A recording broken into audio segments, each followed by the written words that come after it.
राधे राधे दोस्तों, स्वागत है आप सबका मेरे चैनल मेरी आस्था में। श्री शिव पुराण कथा सार रुद्र संहिता पार्वती खंड। पार्वती खंड के प्रथम अध्याय में पितरों की कन्या मैना के साथ हिमालय के विवाह का वर्णन हुआ है। देवताओं के आग्रह करने पर पितरों ने अपनी कन्या मैना का विवाह विधि पूर्वक हिमालय के साथ कर दिया। हर हर महादेव। पितरों की 3 कन्याओं का वृतांत। ब्रह्मा जी के पुत्र दक्ष को 60 कन्याएं हुईं। उनमें से एक स्वधा नाम की कन्या का विवाह उन्होंने पितरों के साथ कर दिया। स्वधा की 3 पुत्रियां थीं। ये पितरों की मानसिक पुत्रियां थीं। इनका जन्म माता के गर्भ से नहीं, उनके मन से हुआ था। ये तीनों बहनें भगवान विष्णु के निवास स्थान श्वेत द्वीप में उनका दर्शन करने के लिए गईं। वहां उनका दर्शन कर वे वहीं ठहर गईं। उसी समय ब्रह्मा जी के पुत्र सनत कुमार वहां पहुंच गए। वहां उपस्थित सभी ने खड़े होकर सनत कुमार का स्वागत किया, परंतु ये तीनों बहनें बैठी रह गईं।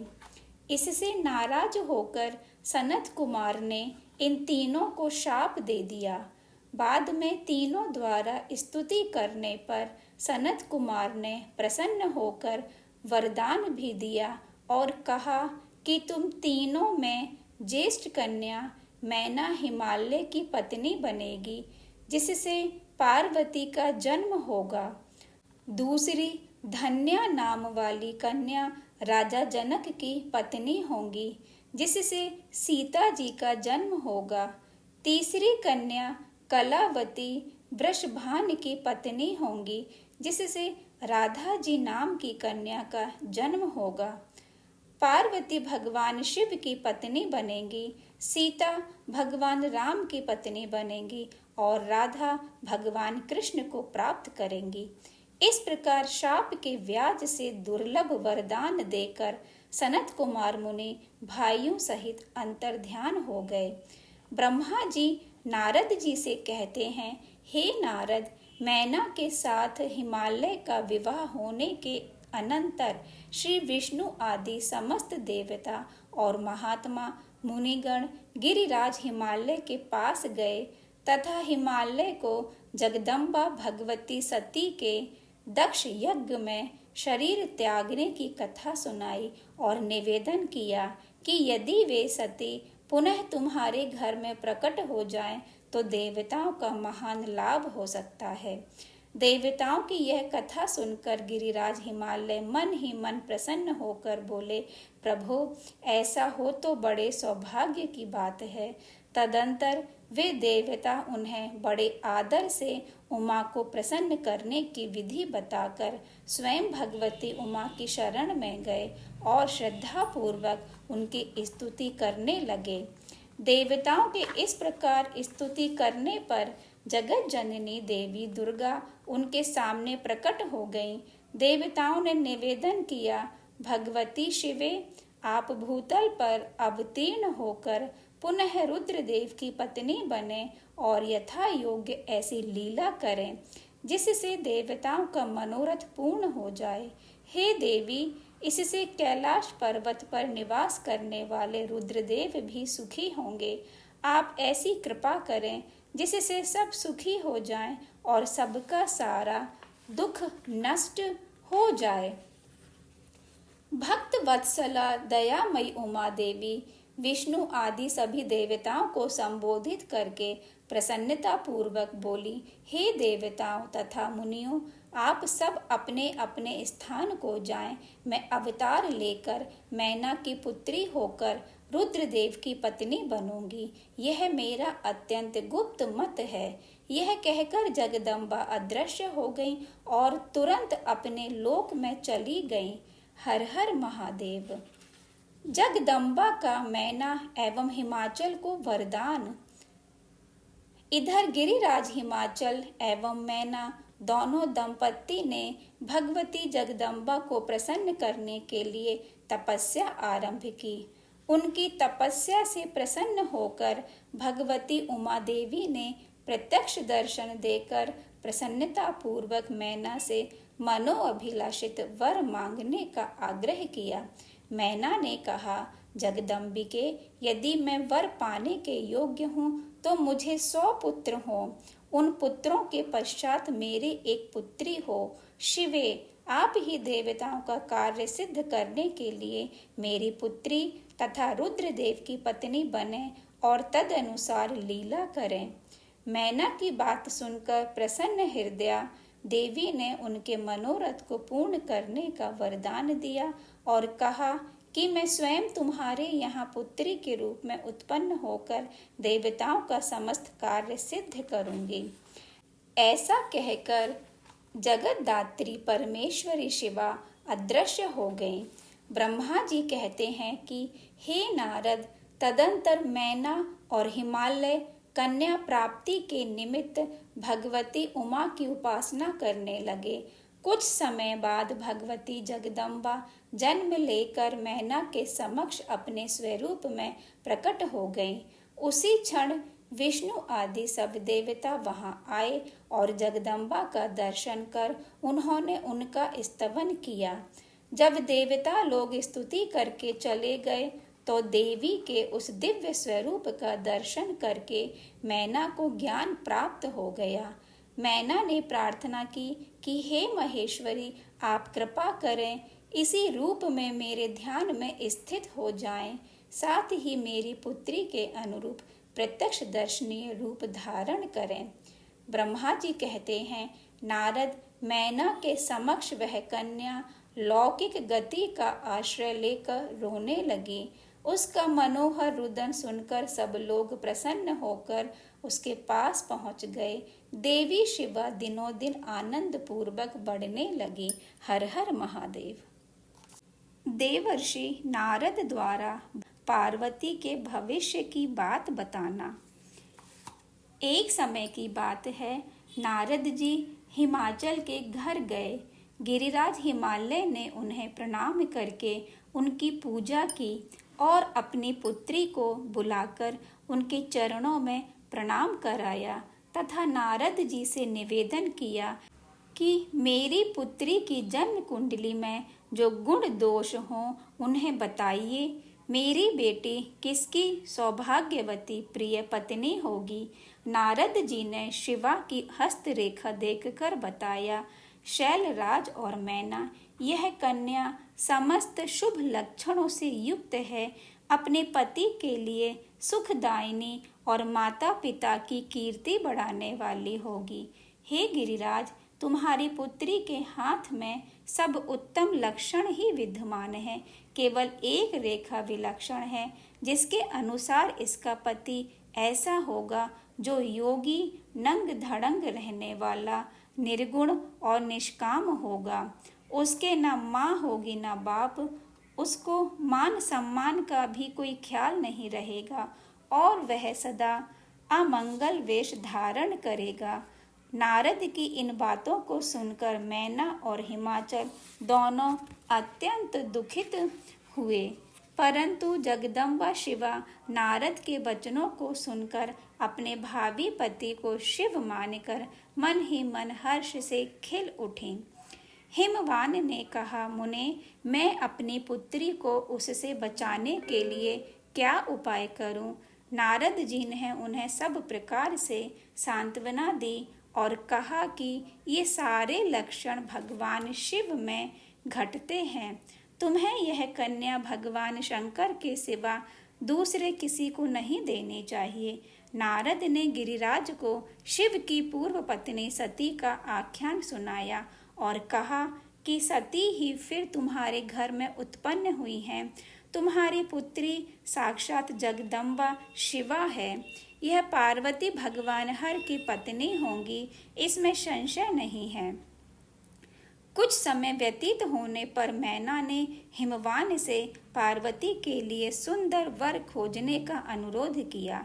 हिमवान ने मैना को समझाया कि शिव ही पार्वती के लिए योग्य वर हैं, परंतु उन्हें प्राप्त करने के लिए पार्वती को तपस्या करने की प्रेरणा देनी चाहिए। हिमवान की बात से संतुष्ट होकर मैना पार्वती के पास गए, परंतु वह तपस्या की बात पार्वती से कहने में संकोच करने लगी।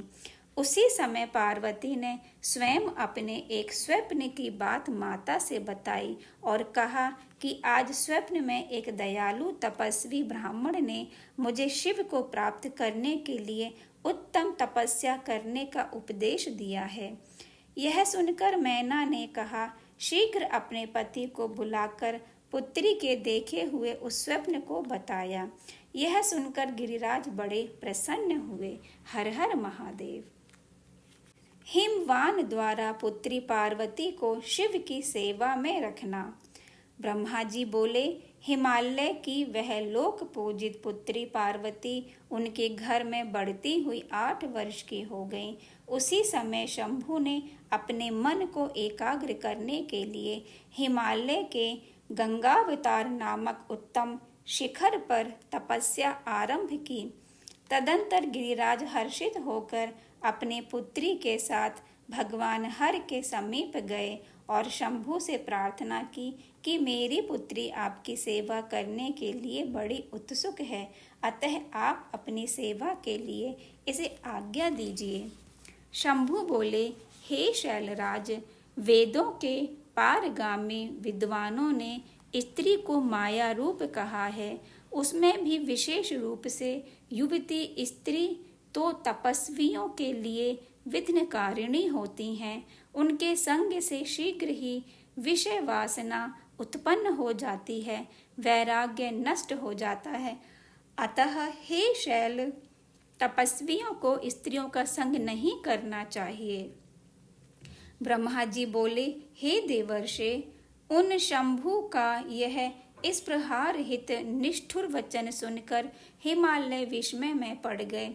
अपने पिता गिरिराज को आश्चर्य में पड़ा देखकर भवानी ने शिवजी को प्रणाम कर उनसे कहा, हे शंभो, आप तप की शक्ति से संपन्न होकर ही महातपस्या कर रहे हैं।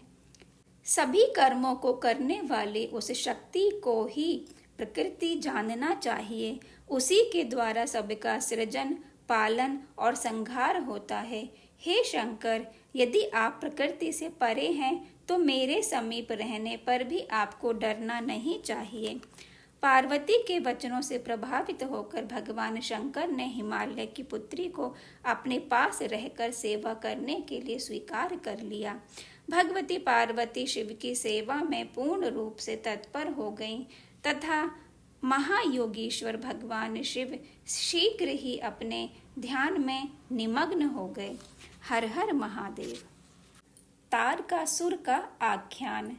उसी समय महापराक्रमी तारकासुर से अत्यंत पीड़ित इंद्र आदि देवताओं तथा मुनियों ने उन रुद्र के साथ भगवती काली का काम भाव से योग कराने के लिए ब्रह्मा जी की आज्ञा से कामदेव को आदर पूर्वक वहां भेजा। कामदेव ने वहां जाकर अपने समस्त उपाय लगाए, परंतु शिव कुछ भी विक्षुब्ध नहीं हुए और उन्होंने उसे भस्म कर दिया। आगे के अध्यायों में नारद जी के पूछने पर ब्रह्मा जी तारकासुर की उत्पत्ति तथा शंकर जी द्वारा कामदेव को भस्म करने एवं अनुग्रह करने की कथा का विस्तार से वर्णन करते हैं, जिसका संक्षेप इस प्रकार है। कश्यप की सबसे बड़ी पत्नी दिति थी। उसके 2 पुत्र हिरण्याक्ष एवं हिरण्यकशिपु हुए। भगवान विष्णु ने वराह एवं नरसिंह रूप धारण कर उन दोनों का वध किया। तत्पश्चात देवगण निर्भय एवं सुखी रहने लगे। इससे दिति दुखी हुई और वह कश्यप की शरण में गईं तथा उनकी सेवा कर पुनः गर्भ धारण किया। देवराज इंद्र ने अवसर पाकर उसके गर्भ में प्रविष्ट होकर उसके गर्भ के टुकड़े टुकड़े कर दिए। उसके गर्भ से 49 पुत्र उत्पन्न हुए। वे सभी पुत्र मरुत नाम के देवता हुए और स्वर्ग को चले गए। दति ने पुनः तपस्या कर गर्भ धारण किया और देवताओं के समान बलवान वज्रांग नाम के पुत्र को जन्म दिया। वह जन्म से महाप्रतापी और बलवान था। वरांगी इसकी पत्नी थी। इनसे एक महाप्रतापी असुर का जन्म हुआ जिसका नाम तारकासुर रखा गया। तारकासुर ने अपनी माता से आज्ञा प्राप्त कर घोर तपस्या प्रारंभ कर दी। उसकी तपस्या से प्रसन्न होकर ब्रह्मा जी वर देने को प्रकट हुए। तारकासुर ने ब्रह्मा जी से वर मांगते हुए कहा, हे महाप्रभु, आपके बनाए हुए इस समस्त लोक में कोई भी पुरुष मेरे समान बलवान ना हो और शिव जी के वीर्य से उत्पन्न हुआ पुत्र देवताओं को सेनापति बनकर जब मेरे ऊपर शस्त्र प्रहार करे तब मेरी मृत्यु हो। इसके अनंतर वह दुरात्मा असुर तीनों लोकों को अपने अधीन कर स्वयं इंद्र बन बैठा। उससे पीड़ित हुए समस्त इंद्र आदि देवगण अनाथ तथा अत्यंत व्याकुल होकर ब्रह्मा के पास आए। ब्रह्मा जी से प्रार्थना कर उन्हें अपना कष्ट सुनाया। ब्रह्मा जी ने कहा, हे देवताओं, मेरे वरदान से ही वह असुर इतना बलवान हुआ है। अब इसे मारने का एक ही उपाय है कि हिमवान की पुत्री पार्वती से भगवान शंकर का विवाह संपन्न हो जाए। भगवान शंकर तपस्या में लीन हैं। किसी प्रकार उनकी तपस्या भंग हो जाए एवं वे सकाम होकर शिवा की अभिलाषा करें, ऐसा उपाय करना चाहिए। हर हर महादेव। काम दहन। तारकासुर से अत्यंत पीड़ित हुए इंद्र ने कामदेव का स्मरण किया तथा उससे मित्रवत निवेदन किया, हे काम, इस प्रकार का उपाय करना चाहिए जिससे कि चित्त को वश में रखने वाले शिव की अभिरुचि पार्वती में हो जाए। कामदेव ने इंद्र के वचन को स्वीकार करते हुए उन्हें पूरी तरह आश्वस्त किया। इसके अनंतर वह अपनी पत्नी रति तथा मित्र वसंत को साथ लेकर शिव जी के पास पहुंच गया। कामदेव ने भगवान शंकर पर अपने सभी अमोघ अस्त्रों का प्रयोग किया, परंतु भगवान शिव पर उसके अस्त्रों का कोई प्रभाव नहीं पड़ा और इनके ललाट के मध्य भाग में स्थित तीसरे नेत्र से क्रोधाग्नि प्रकट हुई, जिससे कामदेव जलकर भस्म हो गया। कामदेव के भस्म हो जाने पर रति अत्यंत दुखी होकर विलाप करने लगी। रति का दुख देखकर देवता गण भगवान शिव से अत्यंत कातर होकर उसका दुख दूर करने की प्रार्थना करने लगे। देवताओं की प्रार्थना से प्रसन्न होकर शिव जी ने वरदान देते हुए कहा, रति का शक्तिशाली पति अभी तक अनंग रहेगा। जब तक देवताओं की प्रार्थना से प्रसन्न होकर शिवजी ने वरदान देते हुए कहा, रति का शक्तिशाली पति तभी तक अनंग रहेगा जब तक श्री कृष्ण का धरती पर अवतार नहीं हो जाता। श्री कृष्ण के द्वारा रुक्मणी के गर्भ से प्रद्युम्न नाम का पुत्र होगा, वही काम के रूप में रति का पति बनेगा। इस प्रकार कहकर रुद्रदेव अंतर्ध्यान हो गए और सभी देवता भी प्रसन्न हो गए। कामदेव को भस्म करके महादेव जी के अंतर्ध्यान हो जाने पर उनके विरह से पार्वती अत्यंत व्याकुल हो गईं। उन्हें कहीं भी शांति नहीं मिल रही थी। पिता के घर जाकर जब वे अपनी माता से मिली, उस समय पार्वती ने अपना नया जन्म हुआ माना। हर हर महादेव। नारद जी द्वारा पार्वती को पंचाक्षर मंत्र का उपदेश। एक दिन इंद्र की प्रेरणा से इच्छानुसार घूमते हुए नारद जी हिमालय पर्वत पर पहुँचे। हिमवान ने उनका सत्कार किया और उनकी कन्या के चरित्र का पूरा वर्णन सुनाया। नारद जी गिरिजा जी से भगवान शिव का भजन करो ऐसा कहकर वहां से विदा हुए। वहां से वे भगवती काली के पास आ गए और उन्हें संबोधित करके उनके लिए हितकारी वचन कहने लगे। हे शिवे, तुम्हारे स्वामी महेश्वर विरक्त और महायोगी हैं। उन्होंने कामदेव को जलाकर तुम्हें सकुशल छोड़ दिया है, इसीलिए तुम उत्तम तपस्या में निरत हो चिरकाल तक महेश्वर की आराधना करो। तपस्या के द्वारा संस्कार युक्त हो जाने पर रुद्रदेव तुम्हें अपनी भार्या अवश्य बनाएंगे और तुम भी कभी कल्याणकारी शंभु का परित्याग नहीं करोगे। शिवा ने नारद जी से कहा, हे मुने, रुद्रदेव की आराधना के लिए मुझे किसी मंत्र का उपदेश दीजिए। ब्रह्मा जी बोले, हे नारद, पार्वती का यह वचन सुनकर आपने पंचाक्षर मंत्र नमः शिवाय का उन्हें विधि पूर्वक उपदेश देते हुए कहा, यह मंत्र राज सब मंत्रों का राजा है, मनोवांछित फल प्रदान करने वाला, शंकर को बहुत ही प्रिय तथा साधक को भोग और मोक्ष देने वाला है। हे शिवे, नियमों में तत्पर रहकर उनके स्वरूप का चिंतन करते हुए तुम पंचाक्षर मंत्र का जप करो।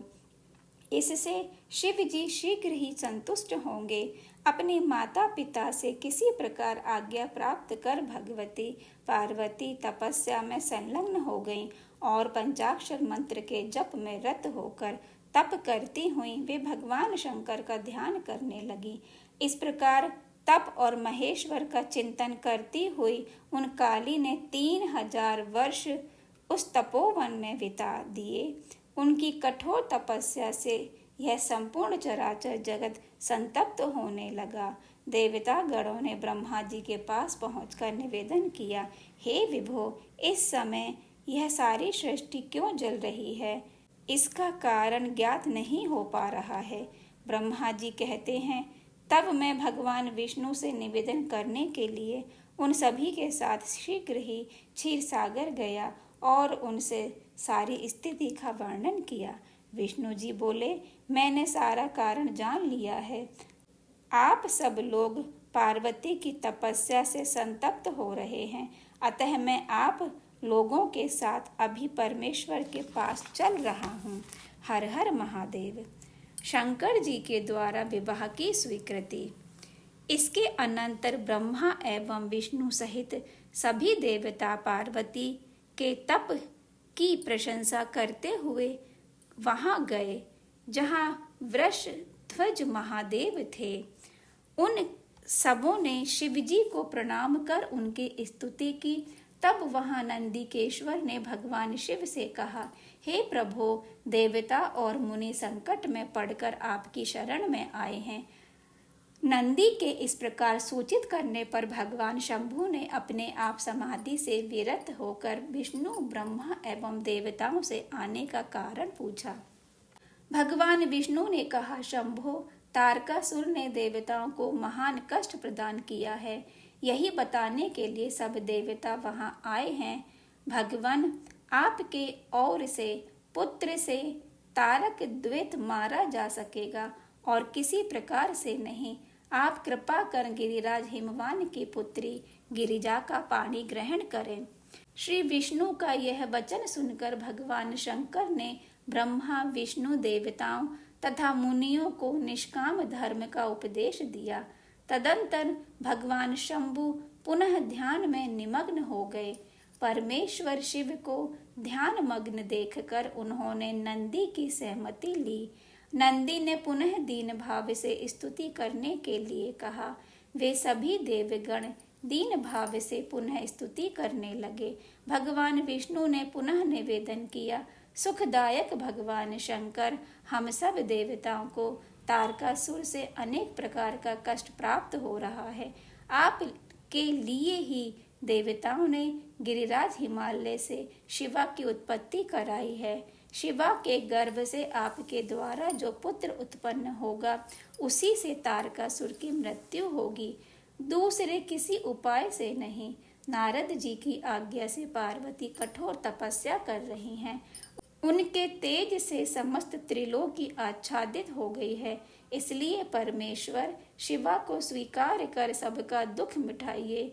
शंकर, मेरे तथा देवताओं के हृदय में आपके विवाह का उत्सव देखने के लिए बड़ा भारी उत्साह है, अतः आप यथोचित रीति से विवाह कीजिए।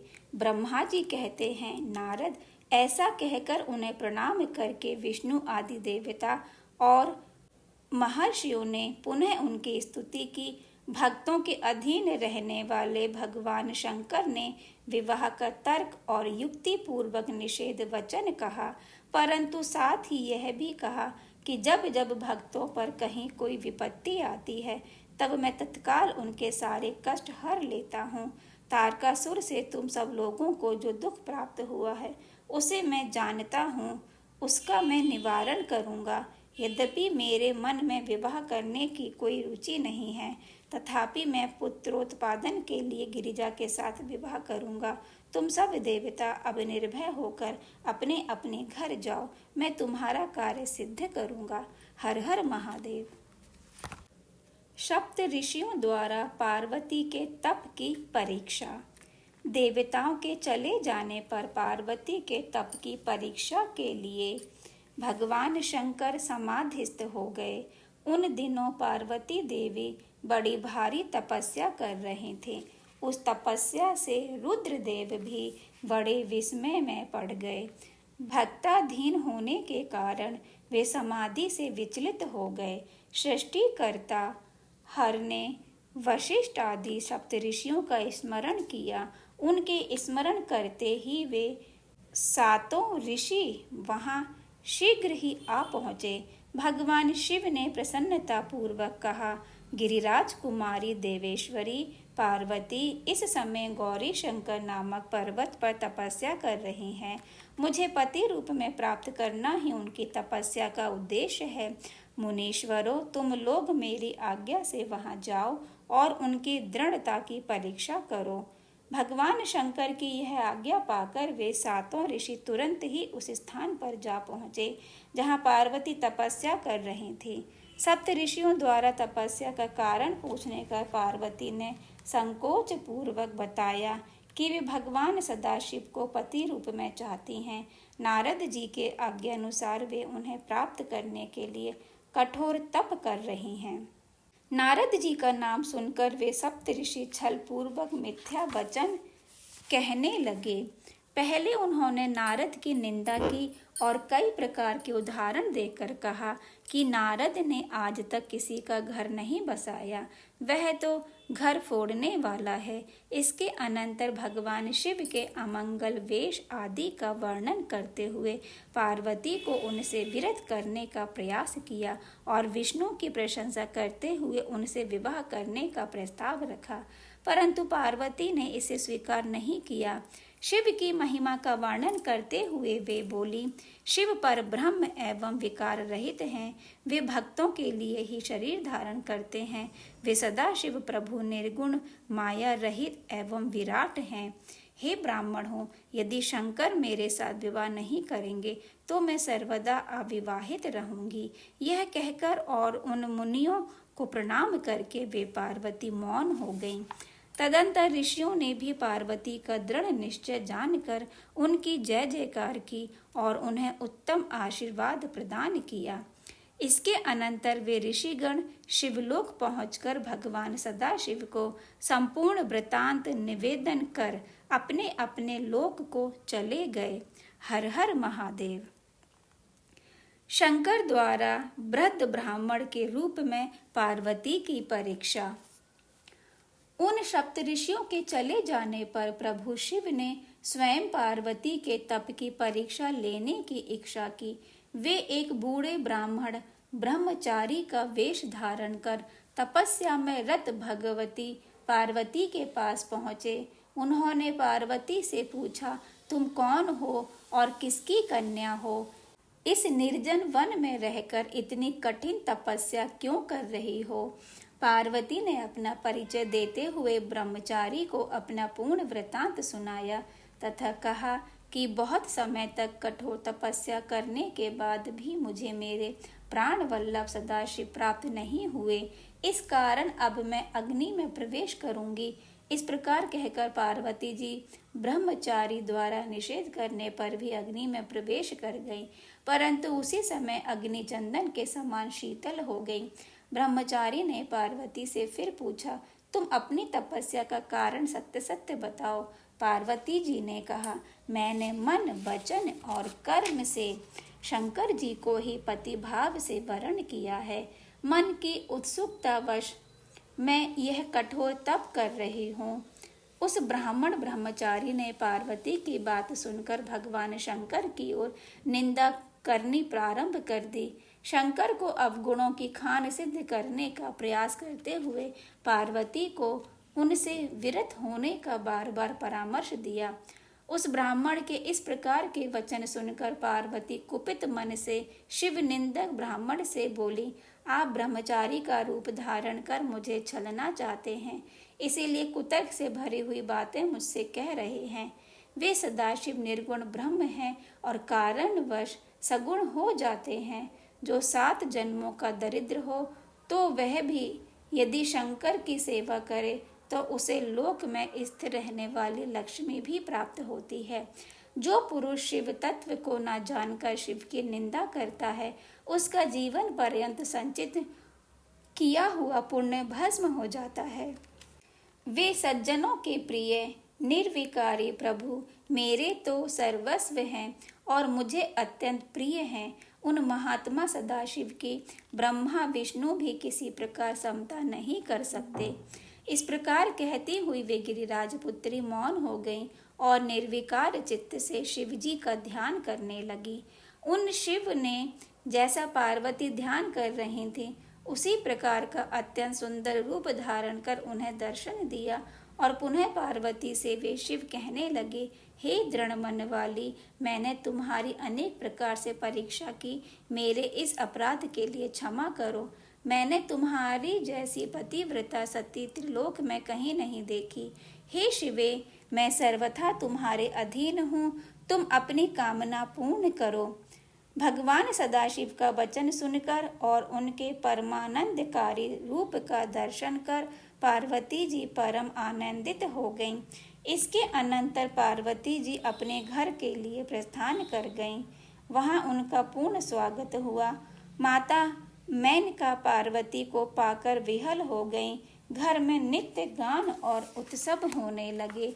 इसी बीच भगवान सदाशिव एक नट का रूप धारण कर वहां पधारे और अद्भुत लीलाओं का प्रदर्शन किया। मेनका नट की लीला से प्रसन्न होकर रत्नों से भरपूर उपहार उस नट के लिए लेकर आई। उस विलक्षण नट ने इसे स्वीकार नहीं किया और इसके बदले शिवा की याचना की। यह सुनकर मेनका अत्यधिक कुपित हो गई और नट को वहां से हटाने का प्रयास किया। नट रूपी भगवान शंकर अपने स्थान पर आ गए। देवताओं की प्रेरणा से भगवान शंकर पुनः वैष्णव ब्राह्मण के वेश में हिमवान के यहाँ पधारे और शिव की निंदा करते हुए उनके दोषों का वर्णन किया। इसे सुनकर मेनका अत्यंत दुखित हुई और वे पार्वती का विवाह शिव से करने के लिए किसी प्रकार तैयार नहीं हुई। इधर भगवान शिव को इस बात का पता लगा तो उन्होंने अरुंधति सहित सप्तऋषियों को बुलाया तथा मैना के पास जाकर उन्हें समझाने की आज्ञा दी। अरुंधति सहित सप्तऋषियों ने शिव की आज्ञा से हिमवान के यहाँ पहुंचकर उन्हें समझाने का प्रयास किया। हिमवान ने कहा कि एक वैष्णव वेशधारी ब्राह्मण ने आकर मैना के समक्ष शिव के दोषों का वर्णन करते हुए उनकी अत्यधिक निंदा की। इसे सुनकर मैना नाराज होकर कोप भवन में चली गई हैं। सप्तऋषियों ने अरुंधति को मैना के पास भेजा। अरुंधति को देखकर मैना उठ खड़ी हुई। अरुंधति ने भगवान सदाशिव की कई प्रकार से प्रशंसा करते हुए मैना को समझाया। अंततो गत्वा मैना और हिमवान भगवान शिव के साथ पार्वती का विवाह करने को राजी हो गए। हर हर महादेव। शिव पार्वती के विवाह की तैयारी। सप्त ऋषियों ने भगवान शंकर के पास जाकर उन्हें यह समाचार विस्तार पूर्वक सुनाकर अनुरोध किया कि वेदोक्त विधि से पार्वती का पाणी ग्रहण कीजिए। उधर हिमवान ने विवाह की तैयारियां प्रारंभ कर दी और विश्वकर्मा के द्वारा बारातियों के लिए कृत्रिम आवास का निर्माण एवं सजावट आदि कराई। इधर शिवजी के पास लग्न पत्रिका भेजी गई, जिसे पढ़कर वे अत्यंत आनंदित हुए और नारद जी के द्वारा सभी देवताओं, मुनियों, सिद्धों को तथा अन्य लोगों को विवाह में सम्मिलित होने के लिए निमंत्रण भेजकर तदंतर समस्त देवता, यक्ष, दानव, नाग, पक्षी, अप्सरा आदि विवाह उत्सव में सम्मिलित होने के लिए पधारे। भगवान विष्णु के अनुरोध करने पर भगवान सदाशिव ने पूजन आदि का सब कार्य वेदोक्त विधि से संपन्न किया। तदंतर सबके साथ नंदी आदि अपने सब गणों को साथ लेकर हिमाचलपुरी की ओर प्रस्थान कर गए। हर हर महादेव। शिव बारात का वर्णन। भगवान शिव की बारात विलक्षण थी। बारात में वाहनों पर विराजित खूब सजे धजे बाजे गाजे के साथ पताकाएं फहराते हुए वसु आदि गंधर्व, माणी, ग्रीवादी, यक्ष, देवराज, इंद्र, भृगु आदि मुनीश्वर, ब्रह्मा तथा भगवान विष्णु सबकी टोलियां अलग अलग चल रही थीं। इनमें से प्रत्येक दल के स्वामी को देखकर मैना पूछती थी कि क्या ये ही शिव हैं? नारद जी कहते हैं, ये तो शिव के सेवक हैं। मैना यह सुनकर बड़ी प्रसन्न होती और मन में सोचती कि जब इनके सेवक ही इतने सुंदर हैं तो इनके स्वामी शिव तो पता नहीं कितने सुंदर होंगे। इसी क्रम में भगवान रुद्रदेव की परम अद्भुत सेना भी वहां आ पहुंची, जो भूत प्रेत आदि से संयुक्त तथा नाना गणों से संपन्न थी। इनमें किन्हीं के मुंह टेढ़े थे तो कोई अत्यंत कुरूप दिखाई देते थे, कोई बड़े विकराल थे, कोई लंगड़े थे तो कोई अंधे। गणों में से कितनों के तो मुंह नहीं थे तो बहुतों के बहुतेरे मुख थे। इस तरह सभी गण नाना प्रकार की वेशभूषा धारण किए थे। उन असंख्य भूत प्रेत आदि गणों को देखकर मैना तत्काल भय से व्याकुल हो गई। उन्हीं के बीच में भगवान शंकर भी थे। वे वृषभ पर सवार थे। उनके 5 मुख थे, प्रत्येक मुख में 3-3 नेत्र थे और सारे अंग में विभूति लगी हुई थी। मस्तक पर जटाजूट और चंद्रमा का मुकुट, आंखें भयानक और आकृति विकराल थी। यह कैसा विकृत दृश्य है! मैं दुराग्रह में फंसकर मारी गई। इस प्रकार कहकर मैना उसी क्षण मूर्छित हो गई। थोड़ी देर में चेत होने पर वे क्षुब्ध होकर अत्यंत विलाप एवं तिरस्कार करने लगी। उसी समय भगवान विष्णु भी वहां पधारे और उन्होंने अनेक प्रकार से मैना को समझाते हुए शिव के महत्व का वर्णन किया। मैना ने शिव के महत्व को स्वीकार करते हुए श्रीहरि से कहा, यदि भगवान शिव सुंदर शरीर धारण कर लें तो मैं उन्हें अपनी पुत्री दे सकती हूँ। ब्रह्मा जी ने नारद जी से कहा कि उसी समय तुमने भगवान विष्णु की प्रेरणा से भगवान शंकर के पास जाकर उन्हें स्तोत्रों द्वारा प्रसन्न किया। तुम्हारी बात सुनकर शंभु ने प्रसन्नता पूर्वक अद्भुत उत्तम एवं दिव्य रूप धारण कर लिया। हर हर महादेव। भगवान शिव का मंगलमय वर वेश। भगवान शंभु का वह स्वरूप कामदेव से भी अधिक सुंदर और लावण्य का परम आश्रय था। उस स्वरूप का दर्शन कर शैलराज की पत्नी मैना आश्चर्यचकित हो गई। वहां उपस्थित सभी पुरवासिनियां भगवान शंकर का वह मनोहर रूप देखकर सम्मोहित हो गईं। हिमाचल की पत्नी मैना भी शंभु की आरती उतारने के लिए हाथ में दीपकों से सजी हुई थाली लेकर सभी ऋषि पत्नियों तथा अन्य स्त्रियों के साथ आदर पूर्वक द्वार पर आईं। विवाह का सब कार्य विधि विधान से संपन्न हुआ। हर हर महादेव। एक ब्राह्मण पत्नी द्वारा पार्वती को पातिव्रत्य धर्म का उपदेश। सप्त ऋषियों के आग्रह करने पर मैना पार्वती को विदा करने के लिए उद्यत हुई। उन्होंने विधि पूर्वक वैदिक एवं लौकिक कुलाचार का पालन करते हुए राजोचित श्रृंगार कर पार्वती को विभूषित किया। तत्पश्चात मैना के मनोभावों को जानकर एक सती साध्वी ब्राह्मण पत्नी ने गिरिजा को उत्तम पाति व्रत की शिक्षा प्रदान की।